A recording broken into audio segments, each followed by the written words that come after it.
What is up, everyone? Beautiful people around the world. It's your host, Simone. And your co-host, Lala. And welcome back to I Was Thinking. Yay. Y'all, please forgive my energy. I've said it multiple times. I have not been feeling well medically and physically. If you hear a buzzing, I have a massager on my back right now. It is what it is, but I'm going to push through. But yes, it hasn't been fun for me for the past almost 5 months. 5 months? I was going to say 5 months. I think so. Damn. Anyway, Lala, I hope you're better than me. I'm doing all right. Okay, that's good. And we are back talking about part 2 of the K-pop Idols review that's on Apple TV. I promise this isn't going to be as long as part 1. Never again. I always say that, and then there's going to be one thing. Yeah. Listen, we had a lot of opinions, and I'm pretty sure a lot of people had their own opinions on this entire documentary, really. Yeah. But it should go by a lot quicker because I feel like we got most of our opinions out. And I don't really have Plus, it was a lot of history, too. Yeah. So this should go by smoother. Yeah. Anything you wanted to talk about before we get started? I know the Hobie concert's coming up soon. I'm so sorry about Card. I know. Card. It's okay because it's not their fault. Yeah. I don't even know who to put the blame on that, because that whole entire situation of like the visas, and it makes me wonder, because of the fact that Hobie is coming, is there really a problem with their visas, or is it how they organize it in their company? I don't know, because if anyone doesn't know what we're talking about, if you've also been affected, the group Card, the co-ed group, which we've done an episode on, like if you don't know about them, if you want to learn about them and listen to their music, they were supposed to have their North American tour. First, it got actually postponed because they were supposed to come last year. And now all of a sudden it's just completely canceled. Apparently, they said it was visa issues. I have been seeing talks online with like smaller groups like them. Maybe that's going to become more of an issue, especially like how we talked about that one time with the rise in payments of visas. Yeah. So I really don't know, because they said they had all the paperwork. Mm-hmm. I don't know. But then again, look at our government right now. So it's just like, I don't know. And like, you can't really say like Hobie and Hive, because they're kind of like a conglomerate at this point. So like, if they didn't let him come over here, riots. Like, I feel bad for Card and everyone who can't go see them. But like, yeah, I don't want to compare. I'm not trying to compare guys because I love Card, but I'm just saying a big of an artist like J-Hope from a group like BTS. Come on now. I mean, that's true. It's true. There'd be a whole entire problem if all of a sudden there was visa issues and he wasn't able to come. So yes, but I'm pretty sure all of that was handled before the tickets even went on sale. Yeah, I don't know how those things work. Yeah, I mean, I would think, being an organized person that I am, but I mean, who knows? Obviously, I don't work on the background. I was going to say, maybe you need to get hired by DSP Media and clearly handle this. Something needs to happen, because something isn't clicking here. And I don't know, I guess. But yeah, I'm supposed to go, or was supposed to go on the 14th, and that got canceled. So I'm kind of sad, because it would have been the first time me seeing them too in person, because I didn't go to BM's tour when he came out. So, because I kind of wanted to see them all as a whole. I mean, I had to see my wife, and now I don't, but it's fine. It's fine. I still love them. I support them. That's completely out of their hands. So yeah, I've never seen them live either. So they don't come close enough to me. And I'm not making that drive down to Miami. I'm sorry. So yeah, I know. I feel so bad for the ones that were traveling. Like for me, at least, I was going to the one in Chicago, which, is like maybe a 2-hour drive. I believe it was a 2-hour drive for me. But those that are actually like traveling to other states and stuff, I'm like, man, I hope everyone was able to get their refunds for like hotels, stays, whatever their situation was. Yeah, that's why at this point I pay the extra money so I can get my refunds. Yeah, definitely. You just never know nowadays. I don't know. Maybe next time, Who knows? Never mind. Actually, I'm not even going to say that.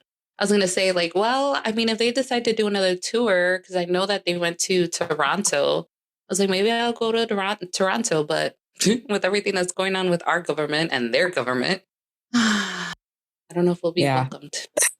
Okay. I think that's a great way to stop and start going over this review so we don't start Yes. going down the politics rabbit hole. Yep. So we are going to pick back up with episode 4 called Choices. So we start the also forgot to put the disclaimer in case I mispronounce any of these names, trying my best. Yeah.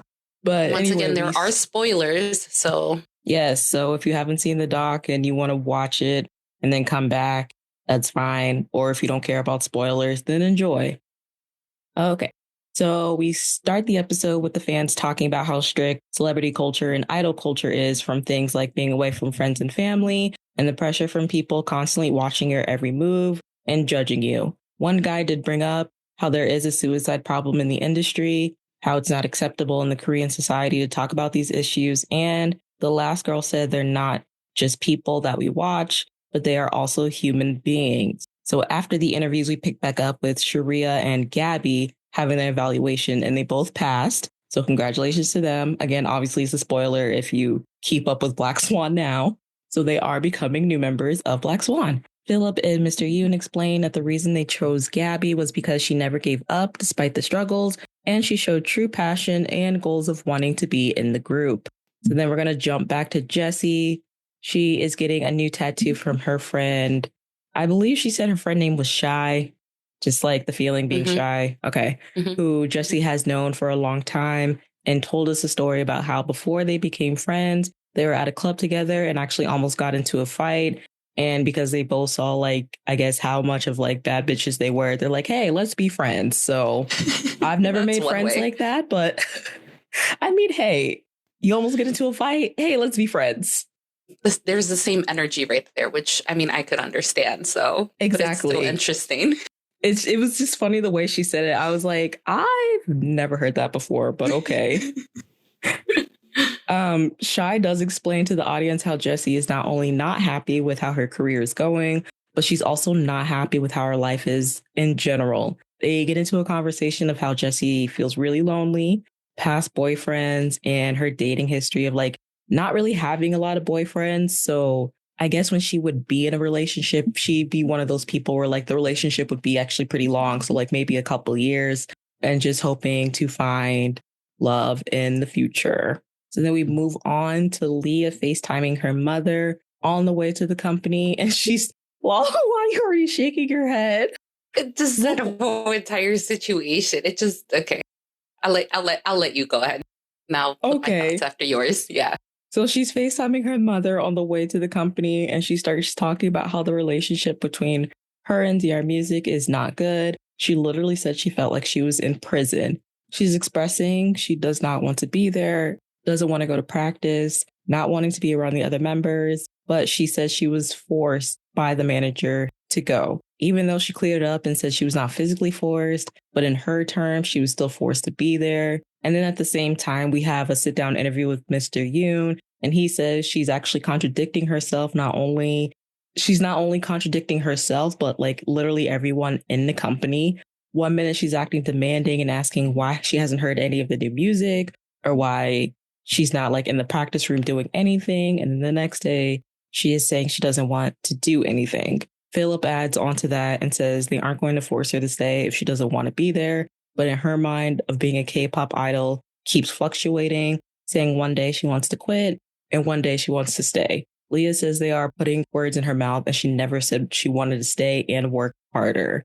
And I do have my own little thoughts in between my notes. So like, I did think it was interesting when the group was screening their dance practice that Leah said she wasn't really there because of the medicine she was taking. When she mentioned being prescribed 10 different types of medicine, which I've never heard of a doctor prescribing that much medication. I also kind of low key wonder if, like, I don't want to say she was abusing the drugs, but she did seem very out of it, probably because of the medicine.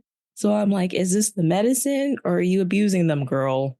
Most So here's the thing about certain medicines, and it depends on what they prescribe. Some medicines can actually like mellow you out to the point that you're almost like a zombie, if that makes sense. So it really Yes. depends on what type of medications that she was on, but also at the same time, I don't know. That whole entire flip on that episode with her, and this is the reason why I was shaking my head, is just I understand that she was young whenever she signed the contract to be part of Black Swan. But here's the thing too, is like, this is your job. You're gonna go into jobs, and we know this as adults. You go into these jobs and you be lucky enough if you get along with like one or two coworkers. For the most part, you tend to keep like a professional like level to it. And I understand K-pop can be different because they want the members to be close enough, almost like their family. In this instance, like sisters. But in the reality of it, at the end of the day, it's still just a job. And yes, you should probably get along with your other members. There should be respect. There should be boundaries, all of which she's already broken in multiple different ways. So to me, it's like, why are you crying wolf? You're the one that put yourself in this situation to begin with.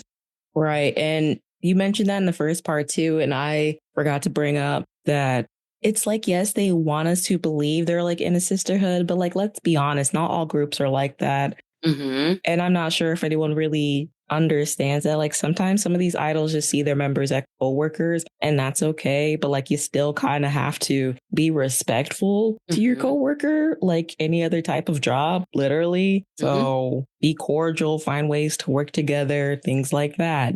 Even And if it's y'all also, don't go ahead, finish your thought. oh no, I was just gonna say, even if y'all don't see each other as like family, which again is fine. I'm sure there's groups out there now, even the newer ones, where just like we just work together. So I'm just going to put up with whatever I have to so we can be Mm-hmm. successful.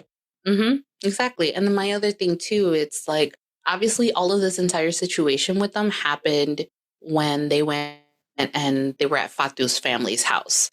And my thing, especially for how long Leah's been in Korea amongst the culture, you know to be respectful with the elders. You know to be respectful in someone else's house. Like, shoot, we should know that, right?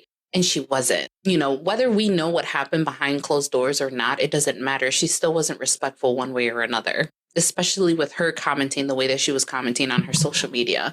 Hell, not even Korea. I feel like that's just a universal thing. Would just be Mm-hmm. respectful, especially in someone else's house. Yeah, That's well, I just one thing mean, I can say. I feel like that's pretty much a universal thing. it should be a universal thing, but I've come across people here in America that don't give a crap I mean, about it. yes, but I So, mean like other cultures, because I mean they yeah. weren't in America, they were in Belgium. So Mm-hmm. That's true. yeah. So then that makes me wonder, like, how does she act with, because who were the other two original members? I wonder if she acted that way whenever she would see the family members in Korea, if they ever did.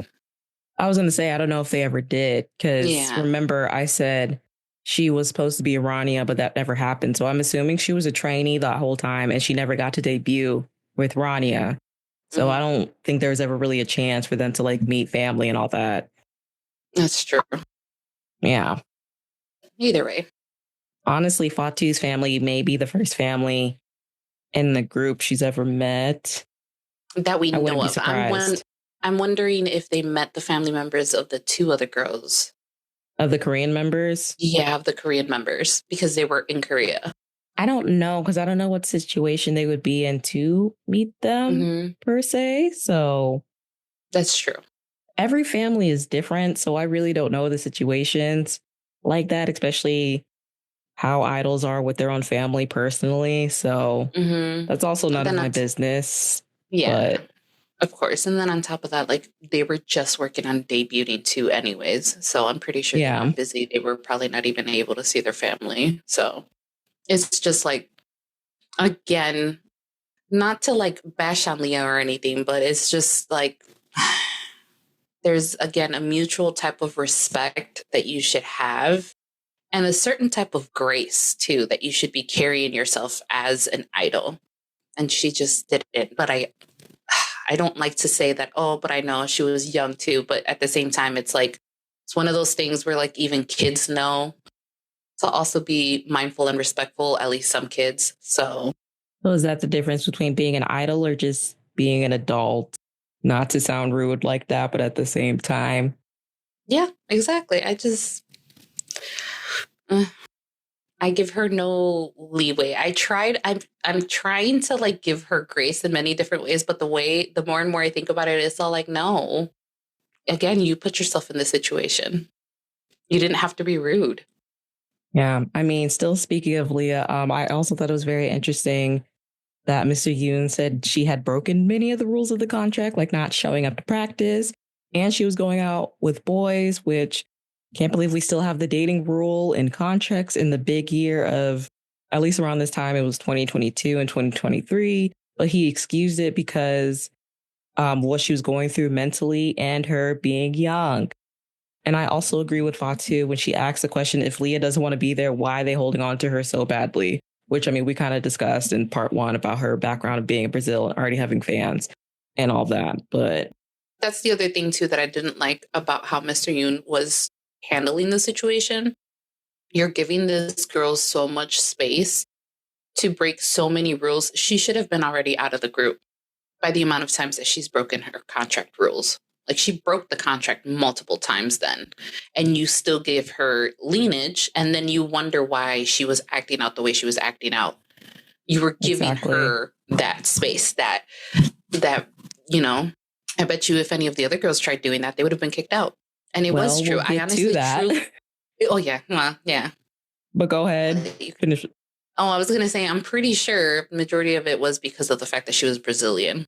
And Brazil is like the highest consuming K-pop country.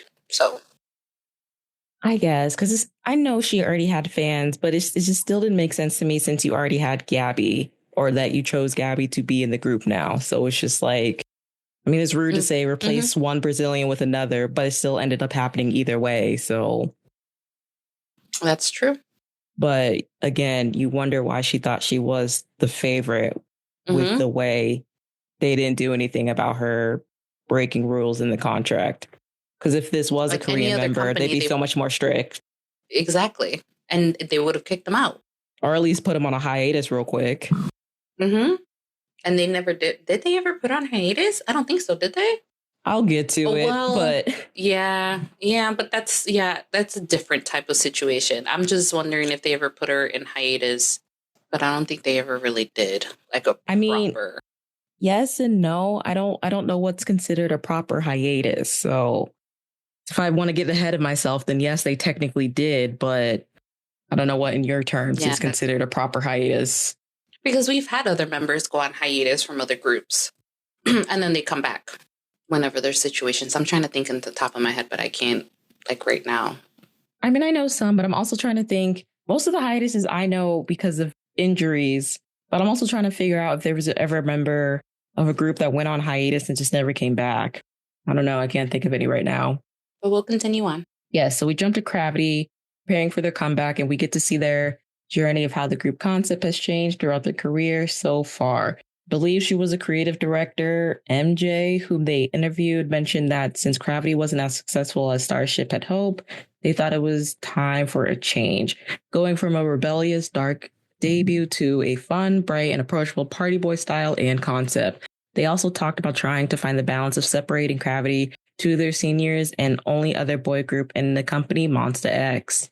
I also can't tell if Ji-young is the only trainee right now in Starship or just the only one they decided to highlight in the show, but we also see him continue his journey of practicing relentlessly, waiting for the day if they're ever going to form a new group he can debut in or not.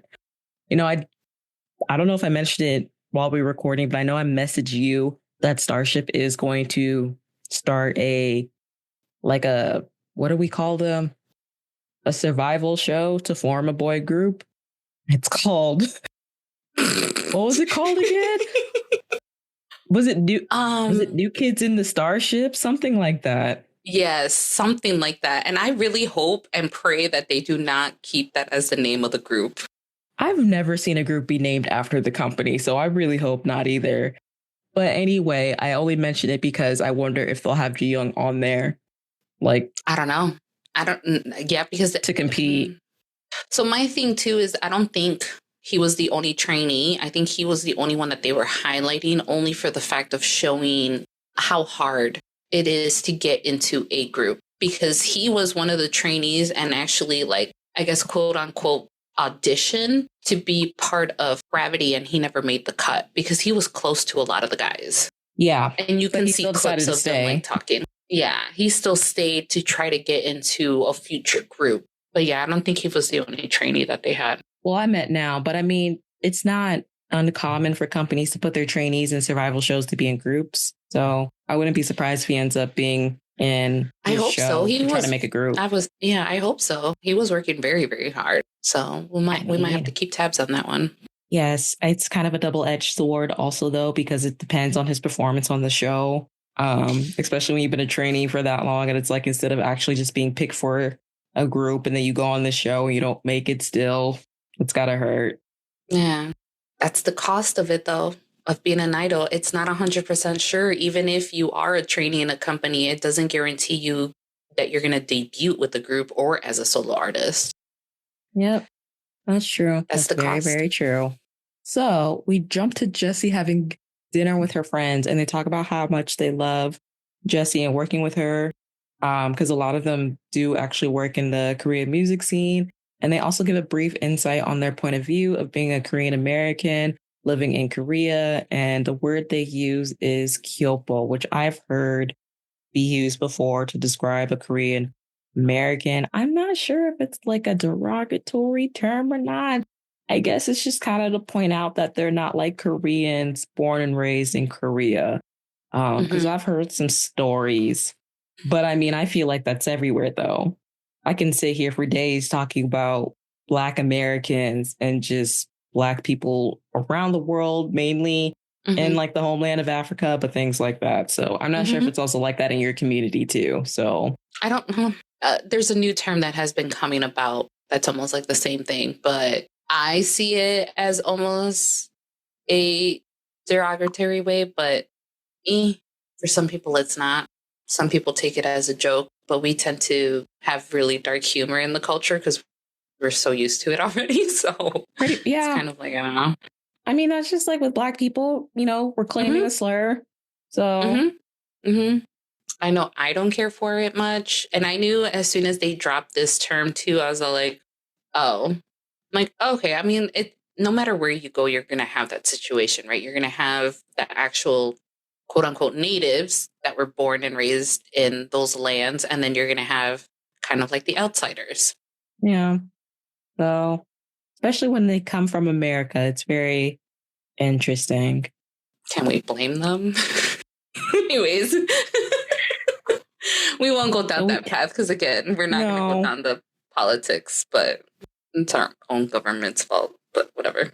So we continue. We get to see Gravity film their music video for their comeback song, Party Rock, and the behind the scenes of how everything is going. Basically, getting to see, how they're there all day, taking naps in the dressing rooms, waiting, eating snacks, because that's really the only thing they can eat, filming for about like 12 hours, all that good things.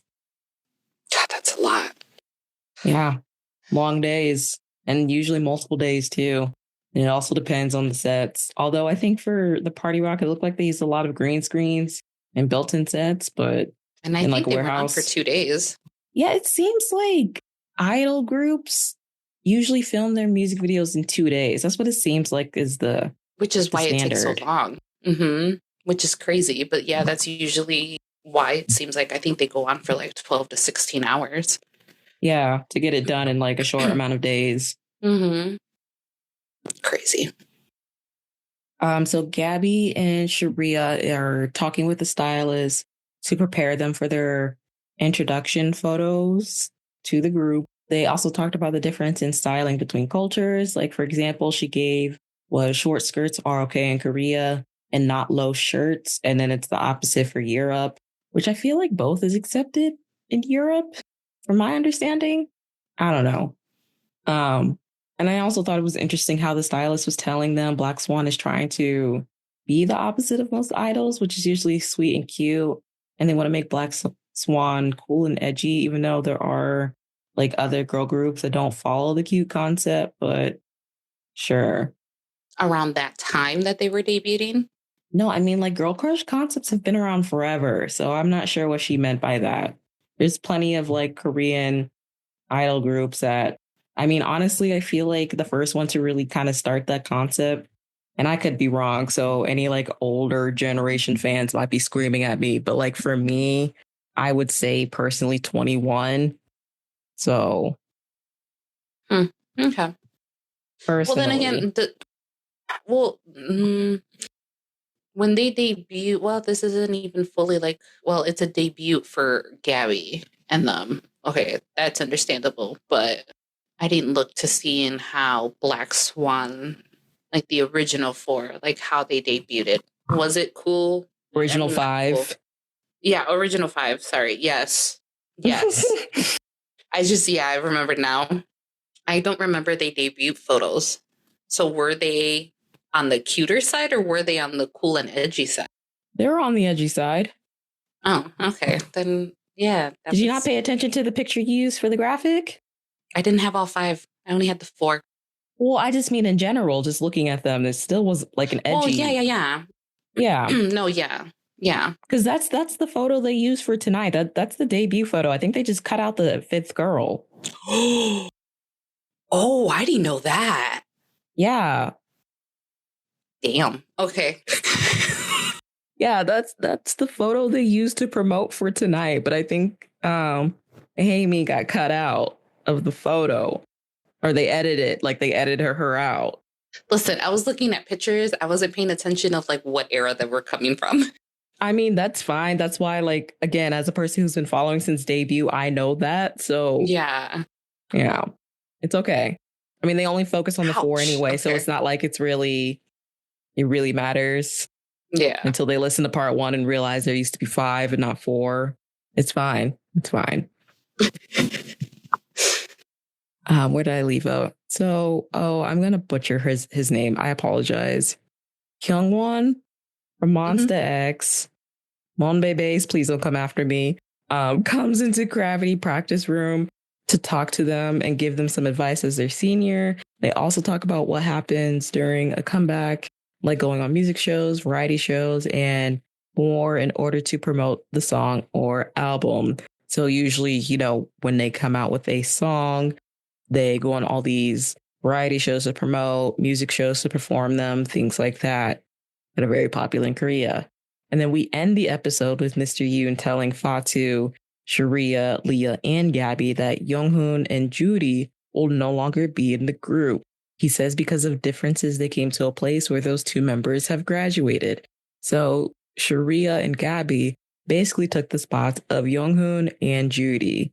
And if you remember earlier in part one, talking about Rania, and all the member changes, DR Music apparently has like a graduation system in the company.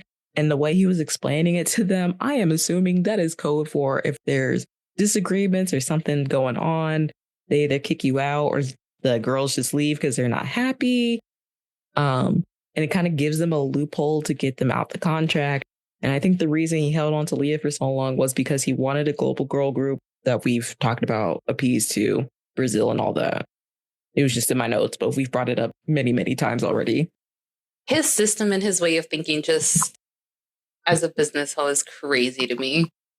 I mean, I hope for Black Swan success, right? Because like they've been the main four for how long now? Well, besides Leah, but that's later on in the future. So I hope Yeah. for good success for them. But at the same time, Mr. Yoon's way of like changing all of these members, like I didn't realize how much change happened until you brought up the history of Black Swan. And I'm like, I was so confused too when I was looking for photos and stuff like that for them. And I was just like, okay, let me make sure I have the right faces. And I'm seeing people from like 2011. I'm like, what is this? And then you explained everything. I was like, oh, okay. Kind of makes sense, but that's kind of stupid, but okay. Yep. Yep. Because I've never heard any other company doing a graduation system before. I hope his son can take over and like make changes. Yeah. Again, usually once you're in a group, you stay in the group until the 7-year contract if you want to renew or not, or the temporary groups that we have from survival shows like Kepler, Zero Base One and things like that. But honestly, we're getting to a point now where like they're extending their temporary contracts because they're becoming so popular. So we're just in an interesting time of K-pop right now of We are. changes. Did you have anything else to say? Did you have No. anything to say about episode 4 in general for what I just went over? No, I think I pretty much like gave a lot of like my feedback on that. I'm still that whole just like I think Leah's situation was the only thing that kept on like not necessarily bothering me, but I'm again the grace period I was giving her from like the first half of this documentary. I was just like, all right, we're done. I'm done. I'm done with you. Like I can't give you any more, especially like seeing the back footage of like she would come to practice and then she'd go off and sit on the side and then, you know, the way again she would talk about one thing but then say another or act a different certain way and it's kind of like okay you need to decide what you want. I'm like clearly you're just trying to be a troubled child to get your way. I also blame the company for not being more like assertive Strict. and like, okay, Hmm. so are you going to stay or do you want to be let go of your contract? Yeah, but like we said multiple times already, I'm pretty sure it's only because she was the only Brazilian person they had at that time that they were not going to let her go, which again is stupid because you could have just let her go and just you got Gabby. You were going to get someone else from Brazil. Yeah. Anyway, let us move on to episode 5, Dreams versus Reality. So, again, we start with the episode with the crew asking fans, what makes it so hard to be an idol? The answers range from one guy just saying being alive, others say keeping up with their given personas, their looks, and not having any privacy anymore. And also how your personal self doesn't belong to you. It basically belongs to the company. So, like, you become a property of the company. Crazy.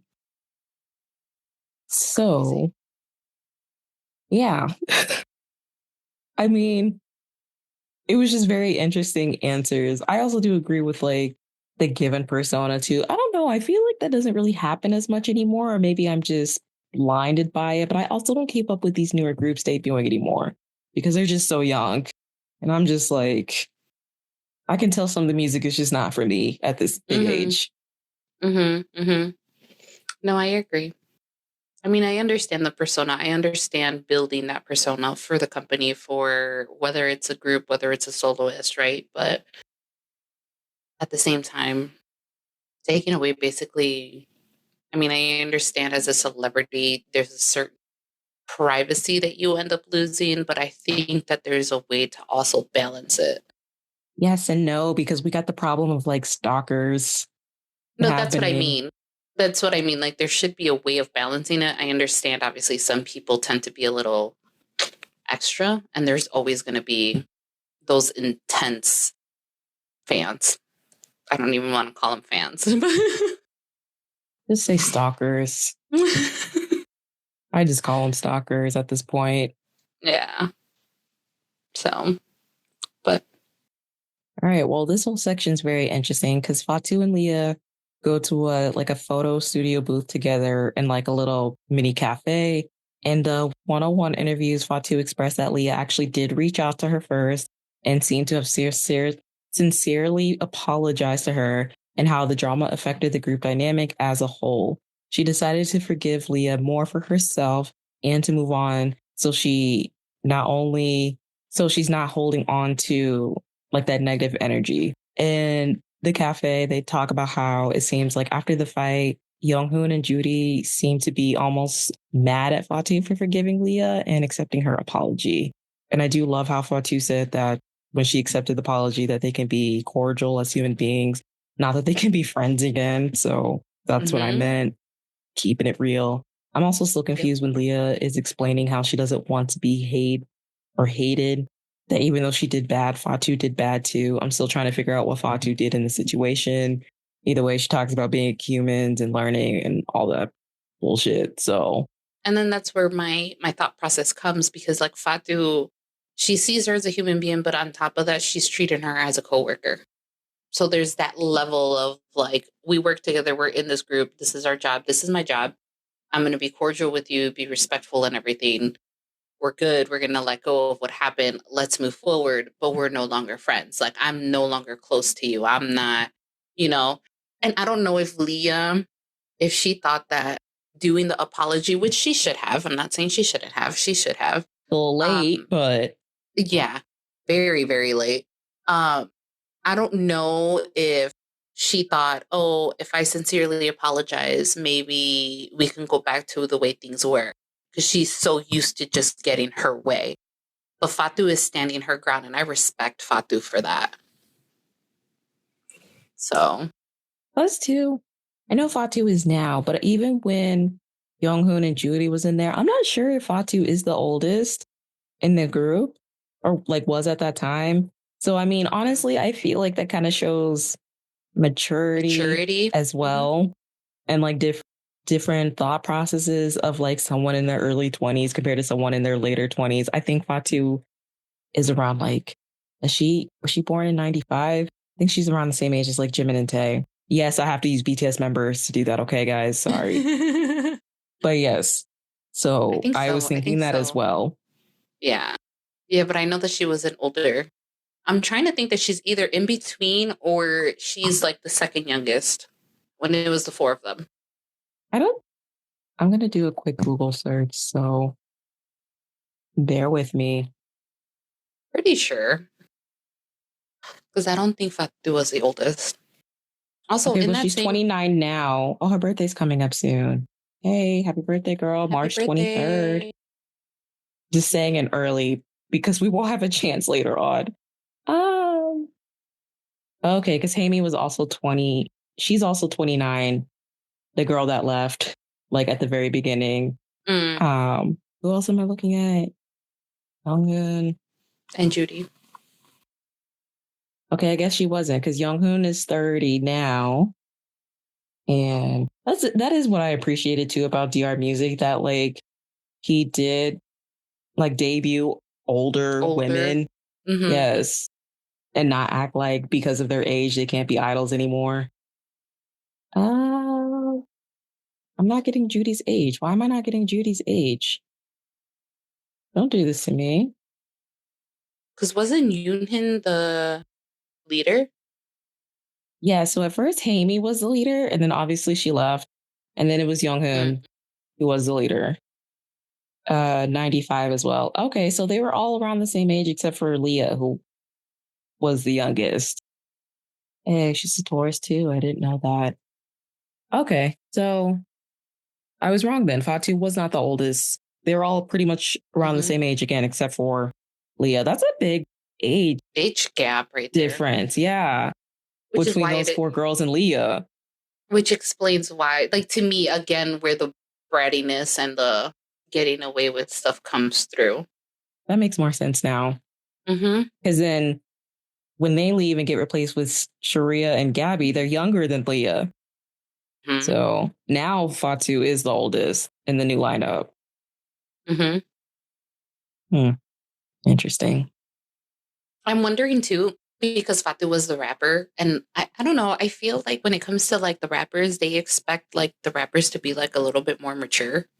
I don't know if that's just like me type of situation, but like from what I've seen, it's like because they have to have like this like cool, collected persona of being the rappers, and so they tend to be seen as the mature ones, which is why I wouldn't be surprised that people thought that Fatu was the oldest. I don't know. Because I don't want to make it a race thing for, because, Fatu is black. But I'm trying to think like, I would say that more for like a leader role in groups Well, I mean, if we than the want to, rapper. well, I mean, if we want to look at Yoongi, a lot of Okay, people but I only didn't saw think he him was as, the oldest well, no, when no, I no, got into I'm not. BTS. No, well, no, that one you can actually obviously tell. But being like the cool, collected, mature one, Okay, but what about J-Hope and Namjoon? Because when I first got into BTS, I actually thought Namjoon was the oldest. I didn't know it was oh, Jin. so did I. So did I. But that So was that's what also I because meant, of the like leader leader, but he's also situation. the Yeah. rapper. But Fatu wasn't the leader at that time either. And you thought Well, she no, was but older.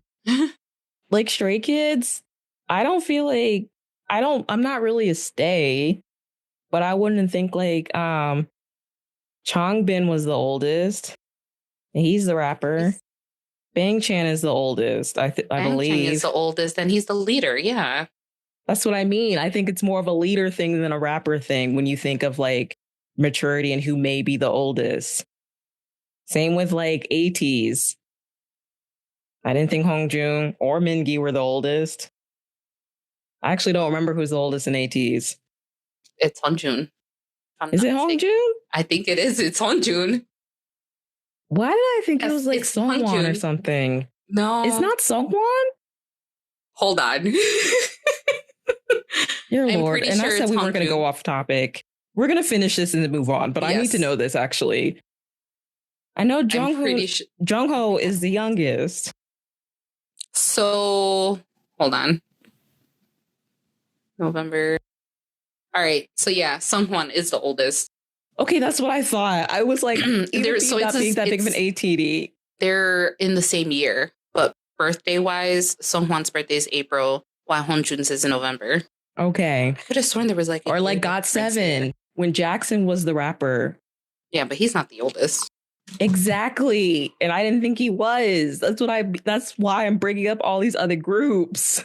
I don't know. I think like well, I guess. I also don't want to bring the whole race thing, but I just feel like when it was the original 5, not the original 5, after the first one left, the original 4, because I didn't think Fatu was the oldest. I'm also not going to lie. Like, my focus for paying attention to Black Swan was because of Fatu. So, like, it's not really like I was really checking the other girls like that, like their information. So that's probably why I'm just now figuring out like ages and birthdays and all that. Gap. So me personally, I wasn't paying attention to them like that. I was mostly paying attention to Fatu. Makes sense.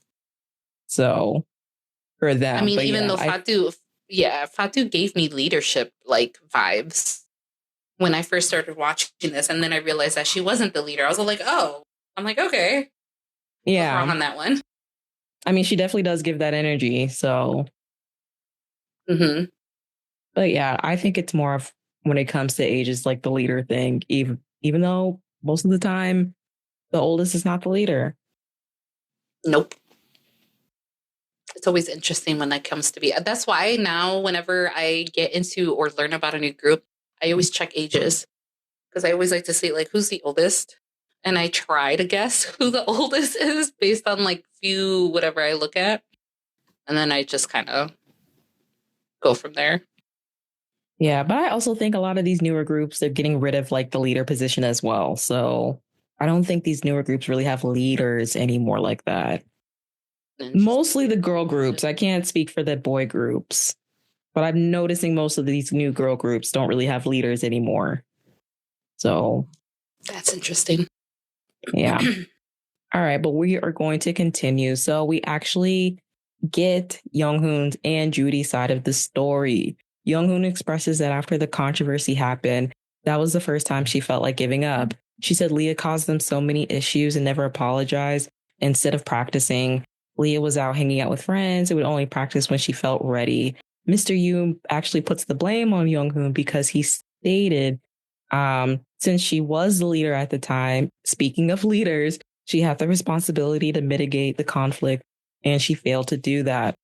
And when she said, I wasn't in the fight, why did I need to deal with it? Philip expressed that after the whole incident, Younghoon and Judy approached them to quit and express her true thoughts about the foreign members. And I put express in quotation marks because that could literally mean anything. Like, what did y'all actually say about the foreign members? But we're going to continue.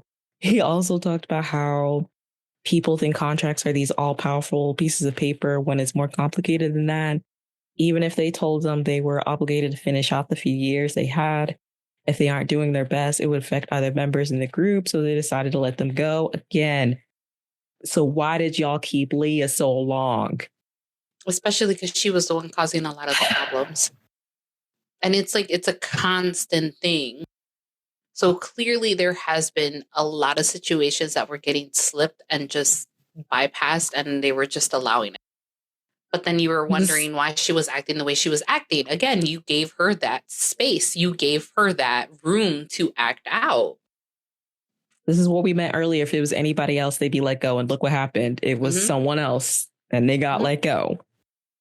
And they were good. And I think the dynamic between them and Fatu was really good. And I don't know. I don't think they really cared for Gabby and Soraya. I say Sharia. I think Sharia. It's yes. I think the I is pronounced like an E. Yes. Yeah, Sharia. I don't think they cared for them. And I'm pretty sure that's another reason why like they decided to like leave, was because they didn't want to deal with more changes. And also more foreign members, as they said, they expressed their thoughts about them. So there is a lot of differences. Yeah, I didn't know how to feel at first when I first watched this about Mr. Yoon putting the blame on Young-hoon, because at first I was like, I actually agreed with her at first. Like when I first watched this, being like, yeah, she wasn't in the fight. Like, why she have to deal with that? But then again, second time watching this around, I really did have to sit there and think about it. I mean, like, yeah, but as the leader, like it is kind of your job to, unfortunately, that role is put on you to kind of settle your group in a way to make sure everyone is somewhat getting along, being cordial. So like the group dynamic doesn't get messed up. Because I had to sit there and think about, yes, I'm using BTS as an example. Their very first documentary, Burn the Stage, they were practicing. And I think Tay had like stepped on Jin's foot or something. They kind of got into a little tiff in a fight. Yeah, Exactly have you seen that? Yeah. So then, like, I mean, it wasn't just Namjoon. It was kind of the whole group kind of had to put them in a room together, first talk among the group, but then made them talk to each other. But that's the thing. It's like, get your group together and talk amongst each other so you can work this out now so the group dynamic doesn't become what it became with Black Swan. But here's the thing, too. When it comes to Yoonhin, I don't blame her, because again, the company was allowing her to break so many contract rules, right? Yeah. Instead of going to practice, she was going out, hanging out with friends, going out partying, doing whatever Leah was doing. So it's all like, how can I reel this person back in to try to be an actual like team player, be a part of this team, when the company is allowing her to go ahead and break contract. Like if I were to go ahead and do it, I would have been kicked out. So it's all like, how is it that you expect her to deal with someone when you're not even dealing with that person either? And she's not the one that created the contract. She's not even the one to pick who was going to be a part of this group. I think that part falls on the company. I think there's just a lot of things in many. It's a gray area that should have been handled and wasn't. But like I said, out of everything, I do blame the company more for not being stern and doing something about Leah's behavior, because they were way too lax and letting her do whatever. So that is also a valid point. So 1 month after they left, Young-hoon and Judy are in Judy's apartment, and they're talking about how they've been after they left. Honestly, Young-hoon seems really happy and relieved because she talks about not having any restrictions of going out at night, dating, a curfew, and reporting to the company everywhere they went. They both explained how they're done with the K-pop industry, and Young-hoon said even the entertainment industry in general. So I also thought it was really interesting. We can talk about a little bit more too when Young-hoon and Judy started talking about the future of the group with there not being any Korean members. Young-hoon had said it would be hard to promote them and basically they would struggle having a career. And Judy actually literally straight up said, if there's no Korean members in the group, are they basically a K-pop cover group? Which I thought was very rude. That's why I said, what did y'all tell the companies about how your true thoughts were for the foreign members? Oh, because I feel like y'all said a lot. She also said she's sure the company will be smart and pick another Korean member. And it ended up with Mr. Yoon emphasizing what we've been saying all along, is that his goal is to have a global group, which may or may not consist a Korean member, according to him, which he's actually never said that before until that point. But his emphasis was always a global group. So it was interesting to hear him actually say, Um, and that could mean either with or without a Korean member for the Because first time. again, I mean, he never really wanted to, and you could even tell from the beginning he didn't care too much about filling in what is the norm with the domestic entertainment. So basically, within Korea, he didn't care for that. He was always outstretching for global. It's just interesting the way that he went about it. Yeah, and that's why people always like be trying to act like Black Swan's not a K-pop K-pop group. group, but again, it's like compared to these other global groups, y'all try to put in the box of K-pop like Cat's Eye and XG. I think I forgot to mention XG last time because all the members are Japanese and they sing their songs in English, but they promote a lot in South Korea. It's really interesting, but they're not K-pop. It's like y'all put them in the K-pop box so much, but you won't put Black Swan, who again is living in Korea. Their songs are in Korean. They promote in Korea and go to Korean events, but they're not K-pop. Okay. I still don't get it It doesn't make sense, but because it's like all these other K-pop groups, like even early on, it's not like all of them always had 100% Korean members. You could have like a Japanese member, you could have a Chinese member, a Thai member. So that always sometimes make me look at people crazy because I think they're slightly being, I don't know if racist is the word, like you're just lumping it's all Asian literally, people yeah, together yeah. and not realizing they're from different parts of Asia. And pretty sure K-pop is just like promoting Korean culture and pop music form. So it's like if you have a group that's doing that, even if they're not really 100% Korean, why does it matter? I honestly do believe like it's more of a race, and you even mentioned it before, a colorism thing. Yeah, I mean Like it 100%. really So is. So, I I can't mean, tell no you how matter many what, times. Go ahead. I'm going to say no matter what, we see them as a K-pop group. Yeah, and I was At gonna least say I do. I can't tell you how many times just this week alone I've came across a lot of these K-pop edits. They'll do like best K-pop song of the year, and guess what? A Cat's Eye or an XG is usually in those edits, and I'm like, they are not K-pop, and they've emphasized that so many times. Yeah, it's just because they use the Korean K-pop model for how they trained and promote and all that. Anyway, and I also do wonder again for Cat's Eye if they do that because they do have a Korean member. That's what I mean. Like, is it because you have it because they have an Asian member? Is that why you're considering them K-pop group? Maybe.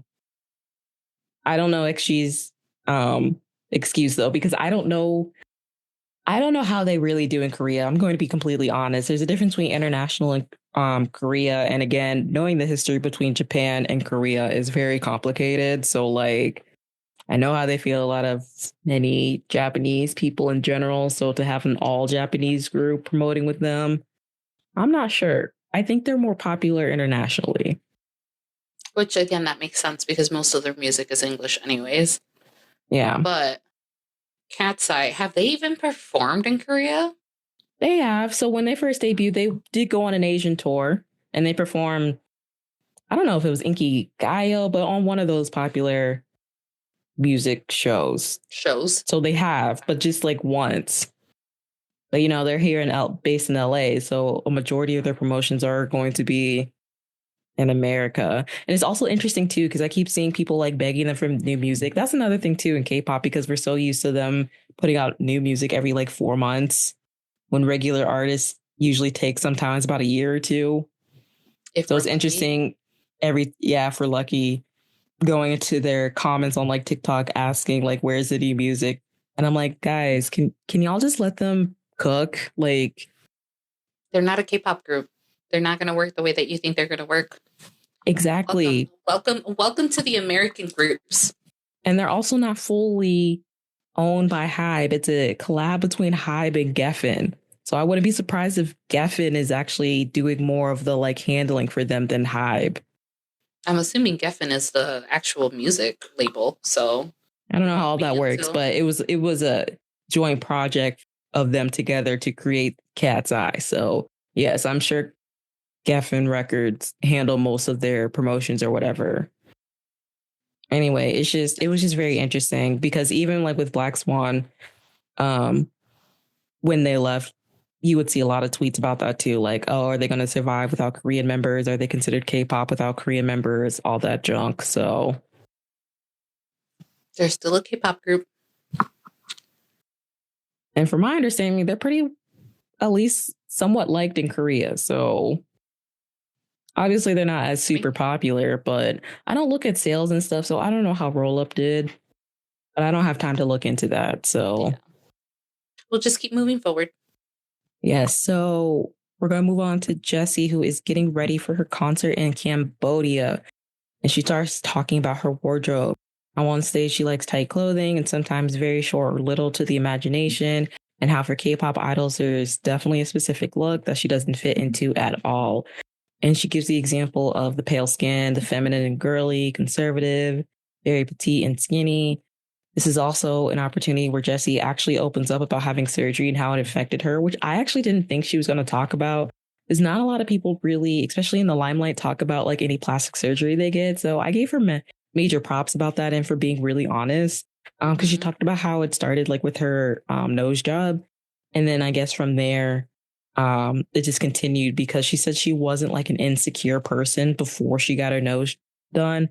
And then after she got her nose surgery, that actually made her an insecure person, like have all these insecurities and start changing other things on her body. So I know. I was really surprised that she brought that up. I was like, oh, damn. I'm like, all right, girl. Tell it how it is. yeah, Be honest. Be for real. She is I give her such like, props. yeah, she's a very like down, humbled, at least from what it seems, a very humble person who just says it how it is. So very Yeah, big because I mean props. that's not easy, and I think I have brought it up in one of these episodes too. It's like we know idols get some type of work done. It's not really a secret. Most of it is subtle, but I mean the double eyelid surgery is very common just in Korea in general. So, which sucks because I don't know. I'm not a like against plastic surgery at all. Hell, there's been times where I'd be looking at my body and be like, you know what, I could probably cut this up and like suck some things up. But I mean, unfortunately, that's just how humans are in this type of society with these extreme beauty standards and expectations. So, especially for women, it's worse for Oh, women than yes. men. But don't be fooled. Men still be having insecurities about their bodies and body And they have dysmorphia and all that. surgeries. Exactly. So don't let them fool you. Yeah. There's just more pressure for the women.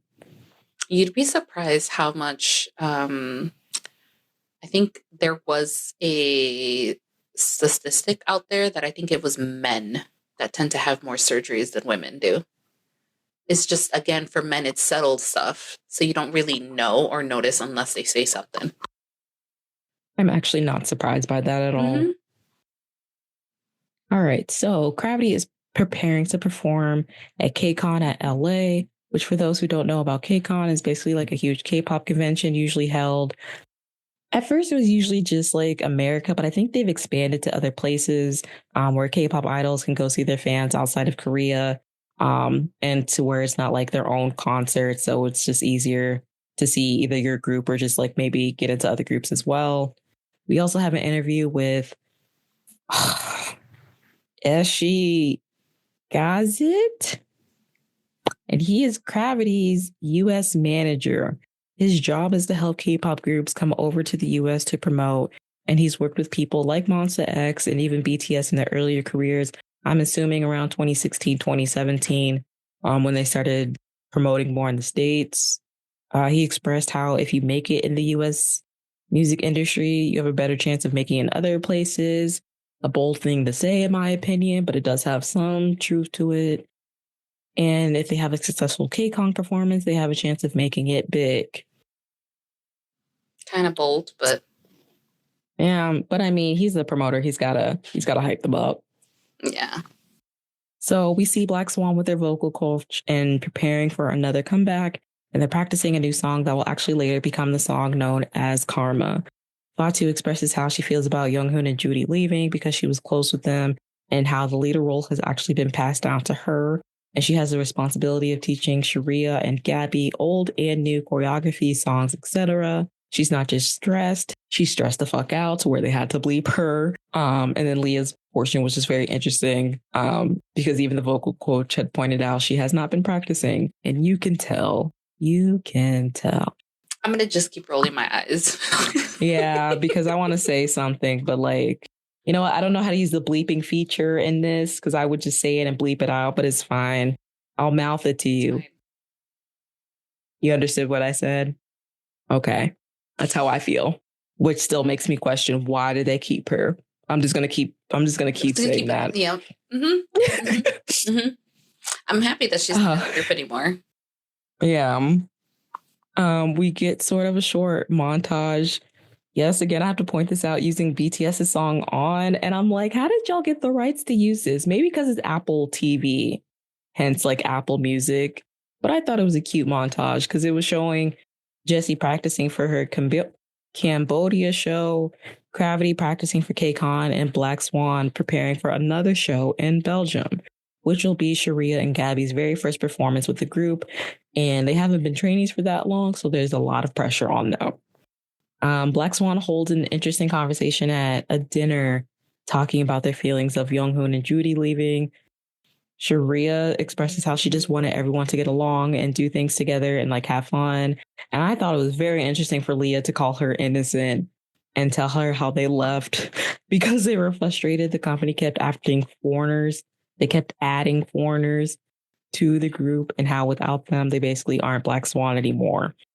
Batu tries to give them words of encouragement, but also emphasizes how it is important they do a good job at this performance so people don't lose faith in the group. Not Leah trying to be the one to like lecture somebody. I'm just saying.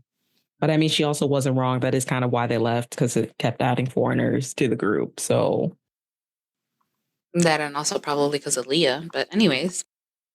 Yes, mainly because of Leah, but also I wouldn't be surprised if like adding Sharia and Gabby to the group was the last straw for them. Yeah. Not surprised there. Which I feel bad because Sharia did the way when she was talking about that, she did seem like she wanted to like be friends with them. So, I mean, there was, I don't want to agree with Leah, but she wasn't wrong about how she said Sharia was being innocent in this issue of thinking it was like a land where like nothing can go wrong and they're all going to be best friends and stuff like that. So, but I mean, that's also the same mentality that Leah had. But anyways. I know. That's why I said I didn't want to agree with her, but she wasn't wrong. Yeah. Gravity is in LA for KCON, and Alan actually goes to visit his mother and brother who live in the city. The way his mom cried seeing him and asked why is he so skinny was very funny to me and cute. He's with his family eating dinner, and they talk about the worries they had for him going to Korea on his own, if it'll be difficult for him with the idol life and how his career would be. And it's interesting because I believe they said their father is actually in Korea working. I don't know how that'd be working because I know there's families like that who like one parent goes and works in another country and the other is back in the home country. That must be hard. It is. Because it didn't seem like they're divorced. It just seems like he's just working in Korea to provide for them. Which that's very hard to do. Like if you do... Listen, I don't know. I'm just saying what it came off as. I mean, at that point, I would think like the whole family, especially being like the youngest, ends up going to Korea to be a K-pop idol. Like you would think maybe we should just go back to the homeland. Who knows? Well, was his brother in school still? Because Alan dropped out, but I don't think his older brother did. No, but I think his older brother's working. I don't think he was in college. Was he working? Or I didn't know if he was in college or not. I don't think they really say. They don't, but it could be anything. Yeah. All right. Jessie is about to go on stage for her can't talk apparently. Cambodia stage. Where is Cambodia, by the way, as an American who doesn't know the world map and needs to do better? Girl, I'm in the same boat because I've been trying to figure that out throughout this entire time. We're going to turn to our lovely friend Google so we don't sound like idiots on here, even though we kind of already did, but We it's already fine. did. I know. It's in Asia, so. It is in Asia? It's in Asia. Okay, so it's around Vietnam and Thailand. Okay. Okay. Yeah. That's where Cambodia is. Oh, Thailand. Okay. I am so sorry if there's anyone from Cambodia listening to us. We love you, though. Listen, it's very early in the morning, too, so. It is. She discusses what her career has been like so far and the work she's had to put in to get where she is as an independent artist and how she's ready to start looking for another label to be under. She wants to find a place that understands she is a K-pop idol, but also American, and how those two cultures go together with promoting her and making music. And I thought it was interesting she referred to herself as a K-pop idol because I've never considered Jessie a K-pop idol. And I don't know if she had to do that for this doc or not, since it's about idols. But I just wanted to mention that I've always said I've never seen like Jessie as an idol because think like she's for Jay Park it's different because he actually used to be in an idol group before he got kicked out and then came back as a soloist. So and then became who he is, which we're not going to go there. But what is he under as for genre? I think hip hop artist. I don't know. It might be, but you know what? This isn't the first time that I've seen her discuss that and call herself a K-pop idol. Because I mean, she does a lot more rapping and hip hop music, which kind of, I don't want to say sucks, but it's like I've seen videos of Jessie singing and she's a She really can good sing. singer. And I don't know why she doesn't sing more. I think she used to like earlier in the days when she was in like other groups and co-ed groups, but it's like now that she's by herself, she raps more, which is nothing wrong with that. Obviously, people love that for her, but I do wish she would sing more because she's a really good singer. She really is. Like I think in her singing capabilities, she's so underrated. And Yeah, and she has I'm the this like same with you. natural raspy voice that like is so unique but sounds so beautiful. I just I don't know if it's yeah. because of like the labels. Like obviously we've talked about how like Psy wanted her to create certain type of music and stuff like that, or at least that we assume. And I don't know if if the labels are putting her in a box because they see her as like a rapper, as as the alpha female that she is. And so they're giving her like this more rough, edgier type of music. Not realizing, that she can do a lot more than that, but Yeah. I don't know. Well, we go back to Block Swan, where Fatu and Leah are stressed about the concert in Belgium and are going extra hard on Sharia and Gabby. Honestly, mainly Gabby to make sure they have the dance and the song down. Fatu explains, though she's doing it so they don't mess up and embarrass themselves, she's also doing it because she knows how harsh people can be on the internet over the littlest mistakes, as we've seen. Because people on the internet are just rabid. The doc pulls up receipts of tweets talking about them and basically saying the same thing Judy and Younghoon said about how they're not a K-pop group without any Korean members. Like they actually pull up the receipts. So she wants to make sure they go above and beyond to prove themselves.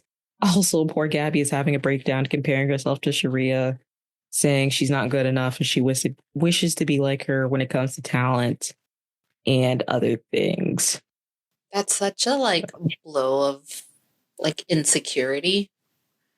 And that's the only thing that I kind of really dislike. I understand having to have trainees go up against each other, but at the same time, I don't think these companies realize what it does mentally to like these young adults. Yeah. That's definitely from being compared to her the whole time they were training for evaluation. So she's I felt always so bad for comparing her. herself with her. Yeah. Yeah. All right. Well, that was the end of episode 5. Was there anything else you want to discuss before we move on to our final episode? Nah. No, it was a good episode though. It It kept was. getting on my nerves, but I think by now you guys know exactly how I feel about her. So And I know the first part you were trying to be devil's advocate, and I was sitting here like, you sure, Lala? And now you're on the same level as I am. So I mean, like I always was, but and also the devil's advocate was more so like on the fans than on Leah's. But it's fine. It's fine. It's okay. all right, so let us wrap it up with episode 6 called Karma. And we actually don't get any fan interviews this time. So we actually open up the episode with Black Swan arriving in Belgium and preparing for their concert. However, things are not going their way. There's a bunch of technical difficulties with Gabby's and Sharia's in ears, and everyone is very stressed about putting on a good show, especially since this is Sharia's and Gabby's first time performing. It was very interesting the way like they were stressed because Mm-hmm. like at one point I don't think Sharia could like hear the music or like they would hear one of the sound guys' voice but not like the other group members to know when their cue is, things like Yeah. that. I forgot what artist did it. It was either Tinashe or maybe Rena where like they made a TikTok that like show what it's like to operate like those in ears. It's very interesting. It is very interesting because I've seen videos of that and I'm just like, I don't even know if I'd be able to like, I know they get used to it, right? But I don't think I'd be able to function that way. Yeah, the way it like counts down for you, the way it tells you to sing, the way it like I think Mm-hmm. brings up certain parts for you and things like that. I was like, I don't know if I could function doing all that. Plus, two was Yeah. idols, most of them be dancing at the same time. It's like Got to you're give him doing a lot props. at once. Heck yeah. That's a lot of work. The other thing too is like I've seen where it's not necessarily like cues, but they hear like oh my god, what is the technical word for it? I can't remember what the technical word is Or what? for their in ears. Because sometimes it's not even them telling them, okay, now you can sing or whatnot. Obviously, sometimes it's used to communicate with them, but I think it's some robot doing that, like telling them when to sing and all that. Like it's crazy. programmed into the in ears. I know. I give so much props for them because there's no way I'd mess up so many times. Having something like in my ear telling me, like, no. Okay, so then we switch over to Gravity getting ready for KCON LA 2022, their very first performance in the United States. We see them do the red carpet at KCON or at the con, same thing, and talk to fans, and then they're preparing and hair and makeup backstage. Jessie is in Cambodia backstage at the festival she was performing at, and then it started raining while she was getting ready, but she still decided to go out and perform for her fans. She also gives a speech about women's empowerment, telling them it's okay to live the way they want to live and it's okay sometimes to be a bitch, I which it really would like to is. see her. Yeah, I would really love to see her live. Yeah, I know she's going through it, which I will bring up a little bit later, but wishing her the best. Before Black Swan steps on stage, Fatu expresses how the pressure isn't the same between her and the rest of the members. If they mess up, it's on her and she'll be reprimanded the most since she's the leader now. However, when they do actually go out and perform, everything surprisingly turns out well and the members are very happy. For some reason, I didn't remember Sharia and Gabby being members of the group when Leah was still there. I don't know why until I saw this doc. I thought Leah had already left when those two got introduced. So I didn't remember this performance at all. Or I guess I didn't remember Leah was performing with them. That was very I know that interesting. that kind of threw me off too, where I was just like, oh, wait, they still got to perform as a group before she, obviously, Yeah. we later on find out isn't part of the group anymore. We also see Gravity perform at KCON and they also knock it out the park. And everyone's cheering for them with all their different light sticks and just having a grand old time, which makes Gravity very happy. The Black Swan members are having breakfast day after and discussing how their performance was. Fatu gives Gabby and Sharia honest feedback.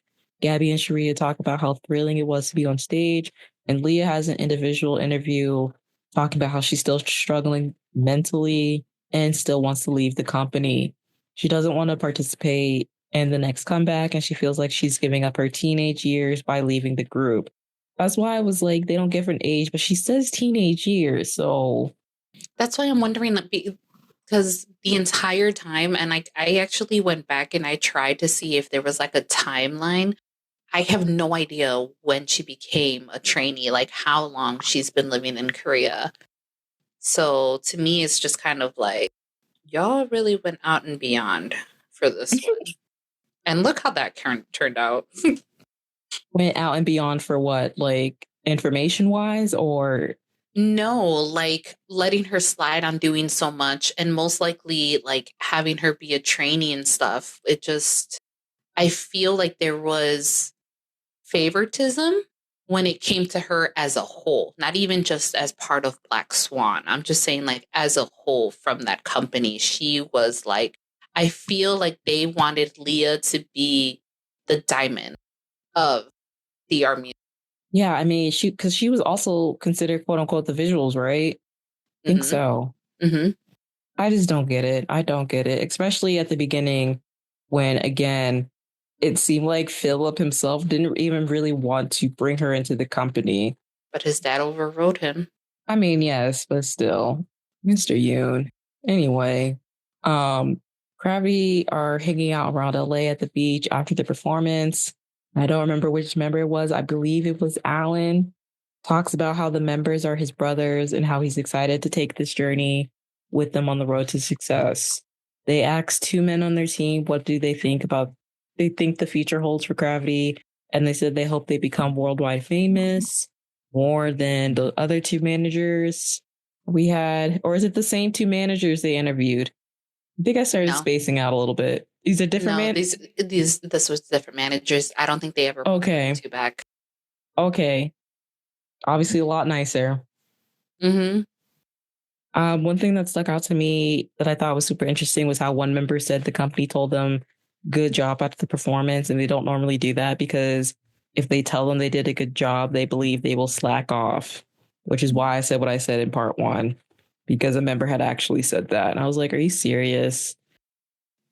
Like you're better off encouraging your like they're gonna try harder. I don't know why you would think that they would not try harder. I mean, I could understand some people slacking off, but in a world like this, in the K-pop world, in the industry world, a lot of the stuff that is completely out of their hands, out of the company's hands.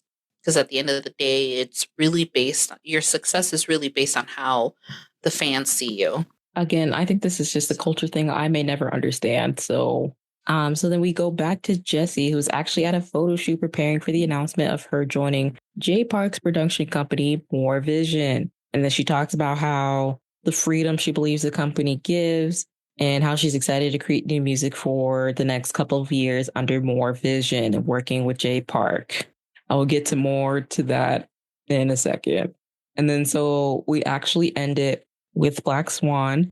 And then we end the episode with Black Swan. So Philip is talking about Leah's mental health and how it got bad again after the concert. The company decided to send her home to Brazil for some rest, and they show the notice talking about her hiatus. Leah talks about how she goes 2 months without speaking to the company and how she may have to just leave quietly in 2024 because I guess that's when her contract was up. Philip expresses how all the member changes is not good for the group. And again, I think he only brings that up because he could be talking about Black Swan, but I also feel like he was low key talking about Rania as well and that reputation. Hmm. But they're going to have to go on without her for the comeback coming up. And then this is also when we get introduced to new member Envy.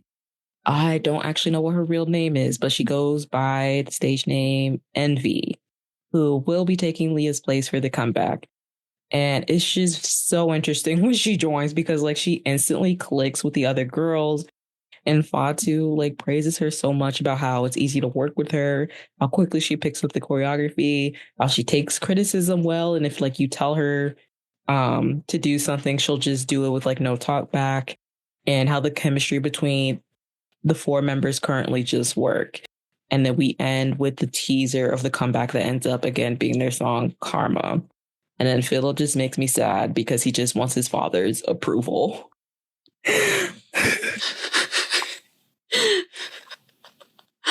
So The show does give us some end credits Yeah. for this time. So they let us know that Jeong is in the fourth year of being in Starship as a trainee. He still hopes to debut in the next male group. Young Hoon is currently a broadcasting personality for Africa TV.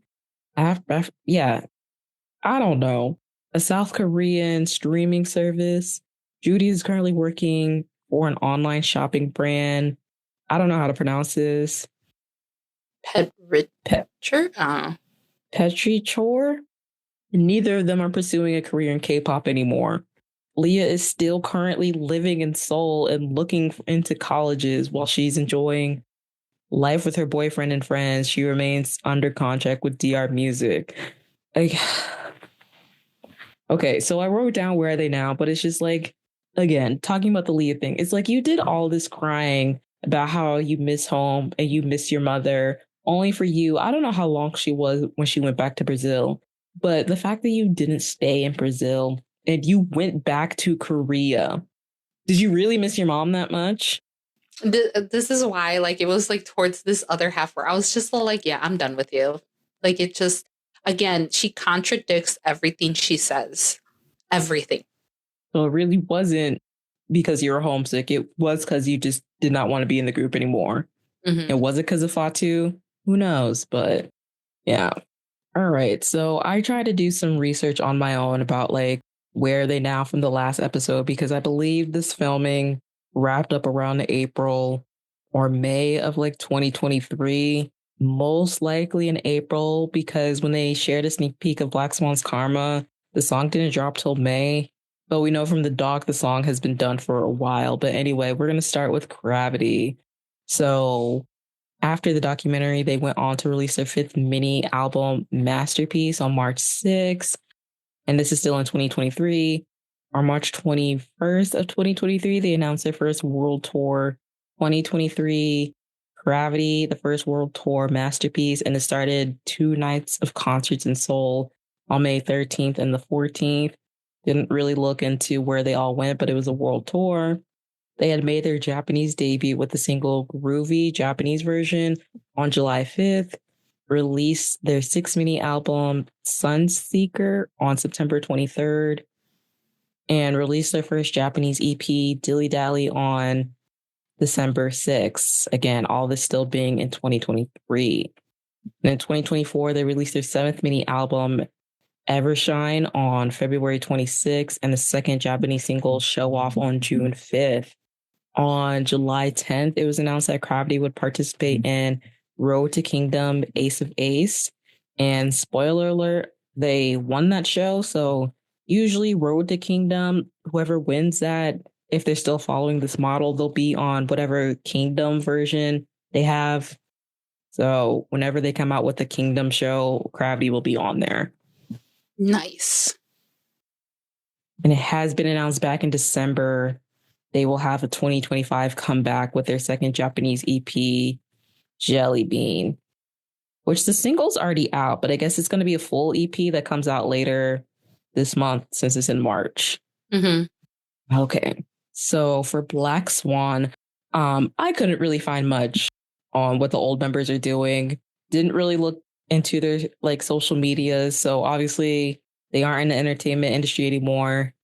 In my Google searches, I guess I did find that Younghoon got married to another ex-idol that used to be in the group MIB on November 4th of 2024. So congratulations to her. Congratulations. And Leah hasn't posted anything on her Instagram account since January of this year. And her TikTok is private. But it also looks like she's still living in Korea. So, but the group themselves, it looks like... What? All of that for what? I don't know, girl. All of the trouble she caused for what? You're not even back in anyways. So the group Black Swan themselves, they had their comeback with the single Karma, which was teased again at the end of the documentary, and it came out May 19th, 2023. And it also consists 2 songs on there. So Karma and Cat and Mouse on July 31st, 2023. Fatu confirmed on Veer that the current lineup is the definitive one and there will not be any more rotating members. So All four girls that are in it now, Fatu, Envy, Gabby, and Sharia, will remain in Black Swan until they decide to disband them, which again means Leah, I mean, sort of quietly left the group. I don't remember if they actually did make a full announcement she wasn't coming back. I feel like they did, but I don't remember. Anyway, and then they also had a comeback called Roll Up on July 31st of 2024. And they did actually let them take a break during the holidays of 2024. So they all went to their respective homes and home countries to visit their families. They're all back in Korea now, but it was nice they did get a chance to go see their families, something that Leah was complaining about, but obviously Now they she has let the them freedom go. to go back and see her family, but she's deciding to live in Korea. Fatu has officially become Black Swan's creative director, along with her group title of leader, main rapper, lead dancer, and sub vocalist. And Sharia has been selected as her assistant and to take over any assignments if Fatu is busy with any activities. And there are rumors that they're already gearing up for a 2025 comeback. And I hope DR Music promotes them more because their social media account is very bad at promoting them when they actually have a comeback. I'm just saying. They also really weren't on many music shows for Roll Up because usually they last about a week. And then they did one performance for their B-side Double Down, and that was it. And I was like, usually when you promote a B-side, you promote it for a couple more days to get more promotion. So I was like, where are the other performances? Didn't make sense to me. But anyway, if you can't tell, I'm rooting for Black Swan. I would just like these girls to succeed and rub it in everyone's face because Roll Up was very good. So if they keep along that trajectory, yeah, I believe they're going to do very, very well. But last but not least, we're going to get with Jessie. And Jessie has been having a very complicated last few years, almost 3 years now. So when we left off with Jessie, she was signing her contract with Jay Park's label More Vision, which was on April 14th, 2023. The only song she released under More Vision was the single Gum that came out on October 25th. And then later in January of 2024, she left the company saying both parties agreed to terminate her contract. I have no idea what was happening there because that's not even a very long time to be in a company. I don't think she was getting the freedom she thought she was going to get. Yeah, I also heard some other things too. Allegedly, something about once she released Gum, I don't want to say put her in a spiral, but like something happened, I guess, to her mentally after that. I can't remember exactly what. And again, kind of the same issue with like Psy of them like not agreeing with where her music was going.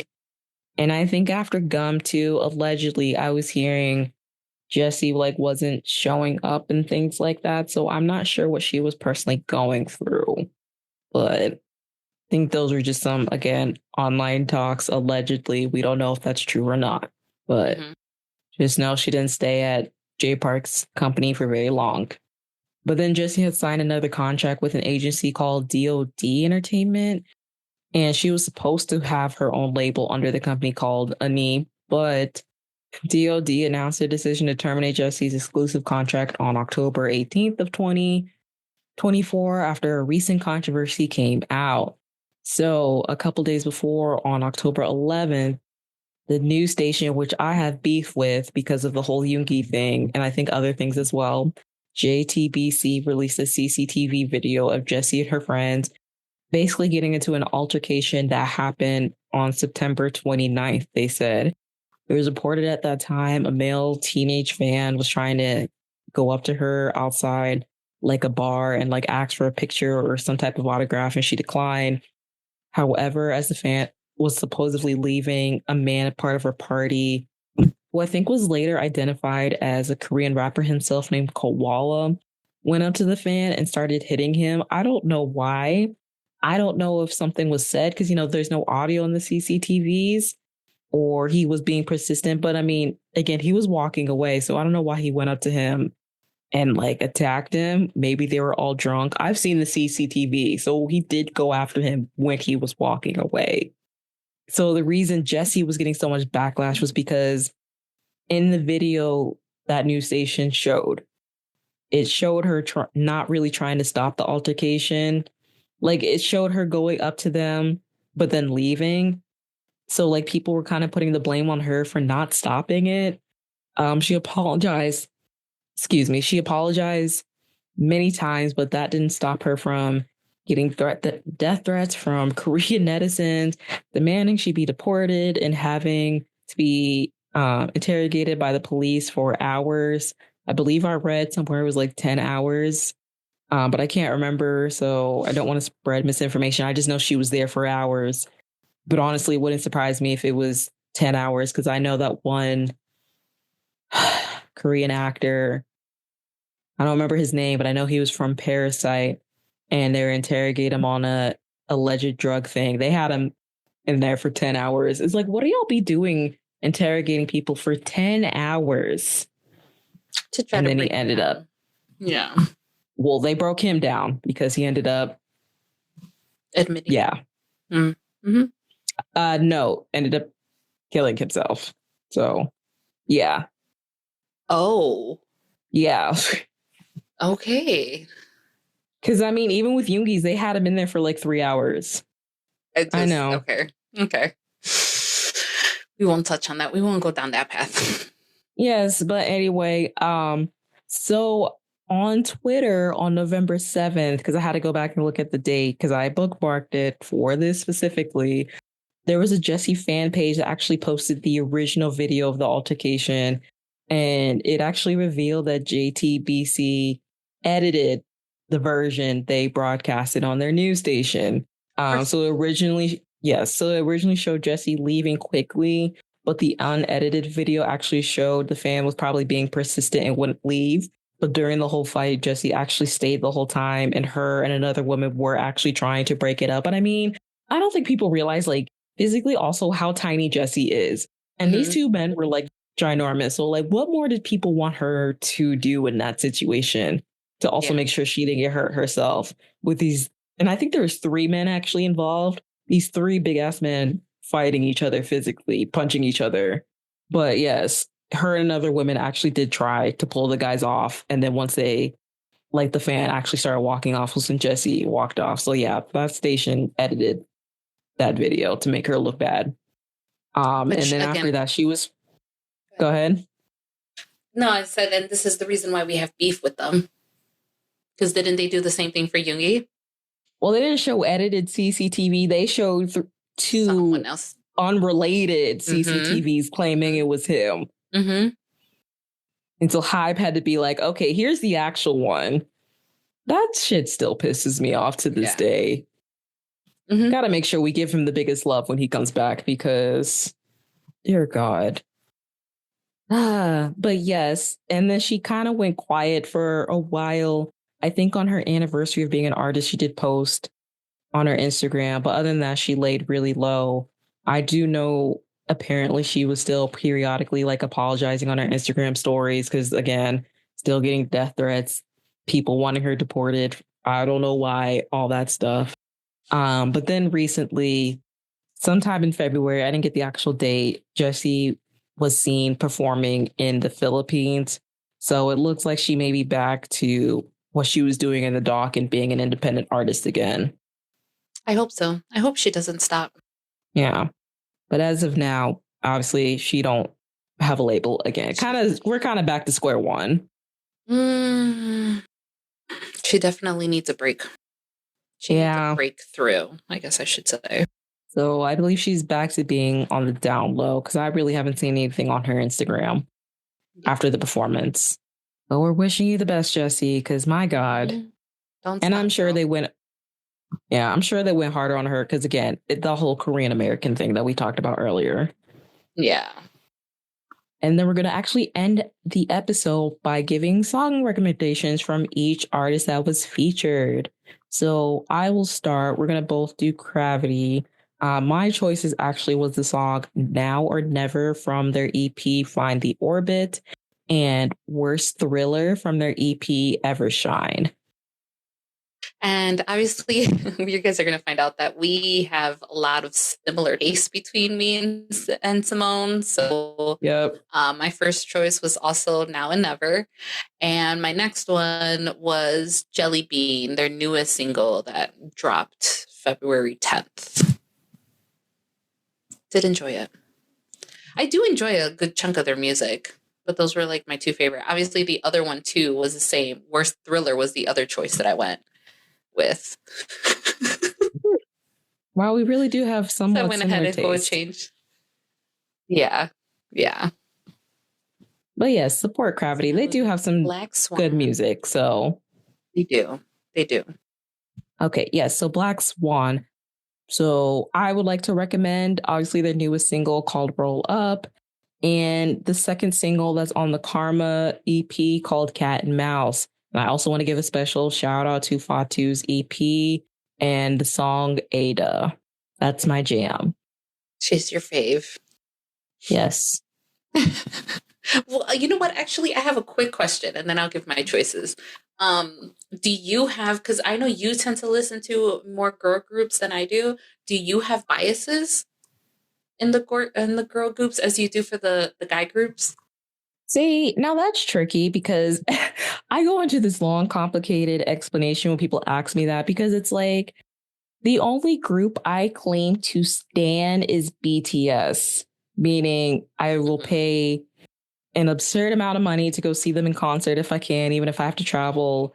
I buy their albums, I keep up with them, things like that. And I feel like in some ways I'm like a casual listener to other groups. So it's like, I don't know if I would consider myself having biases in other groups. Like there are members I can point out that I guess would be considered my bias if you ask me. Like in ATs, I would consider it probably San. Obviously Black Swan, it's Fatu, and Envy's kind of moving up there as well. Because that girl can sing. Maybe like in Twice, I would consider my bias Geo. I'm sure if Shay was here and listening to me, then she would try to analyze what my biases mean. In Card, people think it's BM, but it's actually Sumin, which I know is your wife. So I'm not trying to steal your wife, but she would be considered my bias. Okay. It's okay. It's okay. I'm just head wife on that department. Okay. But I do share her, so it's okay. Yeah. And like 21. So I was just wondering. Yeah, and like 21 it'd be CL, but like I discovered CL as a like an independent artist before I knew about her group. So now that's my wife. Okay. Oh, I am head wife. I have to look that up. Okay. I'm gonna have to look. I love me some CL. If I ever get a chance to see her live, God, and she's so beautiful. Okay, let's move on. Anyway, yes, those are my choices. All right, y'all don't need to see me simping over CL. Okay. Are you sure? Maybe we should do an episode. No, there's only two people in K-pop I will simp over. It is CL and Namjoon, okay? And I try to control myself. It's fine. What are your choices, Lala? What are your choices? All right, so my choices were Roll Up and then Double Down for Black Swan. So we'll take a listen to those. Those are good choices, good choices. Now, what were your choices for Jessie? Mine was Put It On Ya featuring BM from Card, and I believe his name is Nafla. And my second choice is Cold Blooded, which is actually a song she did for the first season of Street Woman Fighter. And they had to make a dance to that song, but I love that song. They made a dance to it? Yeah, because she actually only really intended to make the song for the show. And then obviously they released it, but yeah. Okay. So my choices, obviously, Put It On Ya. And then my other one was What Type of X, which is obviously like the theme song of this documentary. Like they always showcase it at the very beginning of every episode. So this song was stuck in my head for a while after watching this. Yes. So we hope you guys listen to those songs we just recommended. Maybe I'll put links. See, I don't know because everyone uses different like streaming services. So that'd be a very long list of links. well, you know what? On Spotify, I'm very behind on like when we used to play the game. You can make playlists, and I used to make playlists, and I think I'm very behind. So maybe if you listen to Spotify, I'll make a playlist of the songs that we chose. And then put it out there. Yeah, we can do that. Yeah, but I need to catch up on the other ones because I forgot where we stopped when we used to play the game, and I definitely need to update that. But yes, guys, that was our complete review of the documentary K-pop Idols. Was there anything you wanted to say, Lala, before we get out of here? No, just show love to the groups. They definitely need it. Especially, well, no, all of them. All of them actually really do need it. Need the love, the support. Obviously, a big shout out to Jessie because I know that's hard. It's hard to be an independent artist anywhere. It doesn't even matter if it's just career or not. But in general, being an independent artist is very hard. So, yeah, love and support for her. We're rooting for all of them. I'm rooting for Philip too. Okay. One of the I don't even know. Is he still at DR Music? I hope he is. I'm pretty sure he is. I don't know if there's something you'd be able to find before we close out, but if Mr. Yoon is still there, if his father is still in control, I'm pretty sure he's still there. We'll find out, I guess. Well, hopefully he is. We're rooting for you either way. Yeah, we are rooting for you. I hope you take over. I've seen, or at least the way that he's talked about like the groups, about Black Swan, about some of the changes. I think he would do very well taking over. Plus, he's the one that chose Envy to be in the group. So he obviously knew what he was doing. Oh, he is the current CEO. No, wait, no. Don't lie to me. Don't get me excited. Wait, when did this end? The documentary? Yeah. Like, I want to say somewhere around April of 2023. Okay, so then no, this might not be. Damn. You almost got me excited. I know. I'm rooting. We're rooting for you, Philip. You need to make it big. We are Team Philip over here. He really does promote the girls though. I'm over here on. All right, clearly you do a better job at talking about the girls. Damn. All right, well, I don't think I'm finding it. I don't think he's in charge yet. But he still works there and he works with them, so that's all that matters. So, yes. Yeah, so we'll see. Yeah, his dad is still there. His dad is still the CEO. I figured. You need to step down.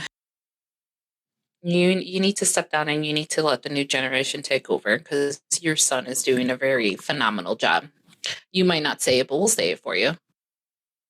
Exactly. So any final thoughts from you? Nope, you pretty much said everything that was on my mind. So we can go ahead and close it here.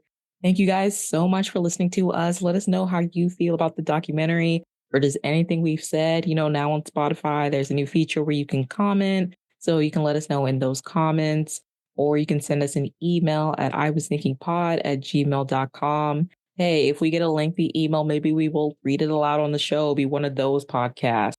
You can also follow us on social media at I Was Thinking Pod. What else do I say? Oh, anywhere you're listening to this, please give us the highest ratings, whether it's stars, it's apples, whatever it is. We would really appreciate it. Mm-hmm. Very much so. And until the next one. Yes. I've been Simone. That's been Lala. And we will see you next time. Bye. Bye.